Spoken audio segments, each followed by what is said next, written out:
नमस्कार मंडळी. तर आज मी तुम्हाला पन्ह करून दाखवणार आहे. तर हे घरच्या कैऱ्या आणलेल्या होत्या, छोटे छोटेच घेतलेले आहेत मी.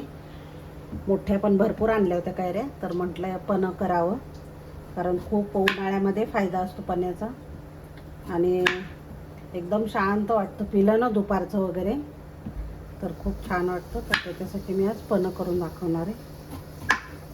तर हे असं काढून घेतलेलं मी पुढचा भाग, आणि आंबे असेच टाकायचे शिजायला. कुकरमध्येच घालणार आहे मी, आणि थोडंसं गरम पाणी होते म्हणजे पटकन शिजेल. आणि याच्यात काय आता टाकायचं नाही आहे. कुकरचं झाकण लावून 2 शिट्ट्या करून घ्यायच्या.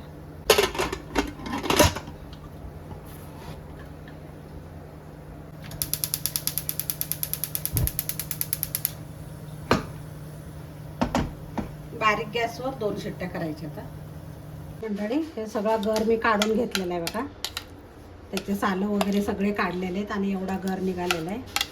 तर खूप छान शिजलेलं आहे मस्त.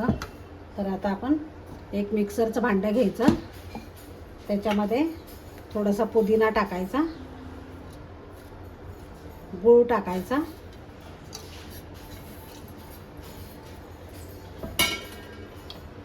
काळं मीठ टाकायचं,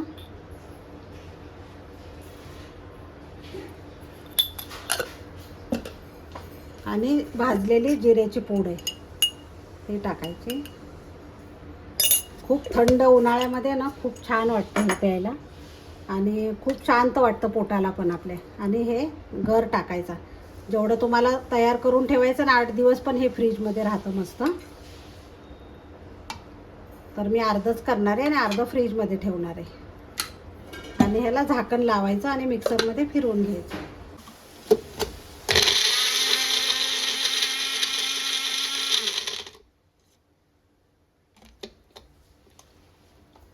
थोडंसं पाणी पण तुम्ही घालू शकता.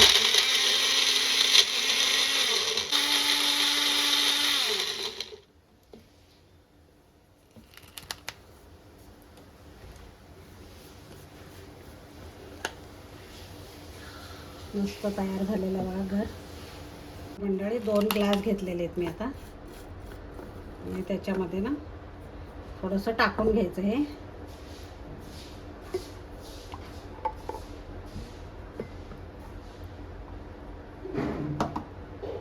आणि थंड पाणी टाकायचं.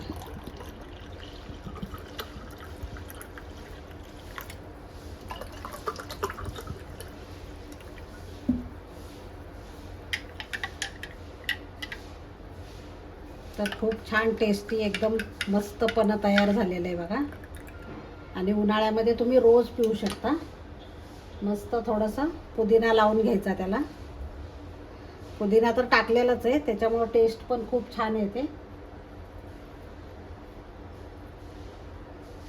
आणि पिण्यासाठी तयार झालेले. तर मी स्ट्रॉ टाकते. तर मस्त नॅचरल पन्ह तयार झालेलं आहे. मी काय कलर वगैरे काही टाकलेलं नाही आहे. मस्त एकदम छान झालेलं आहे बघा. आता साहेबांना देऊया कसं त्यांना वाटतंय ते. बघा पन्ह केलंय मी, सांगा कसं झालंय ते.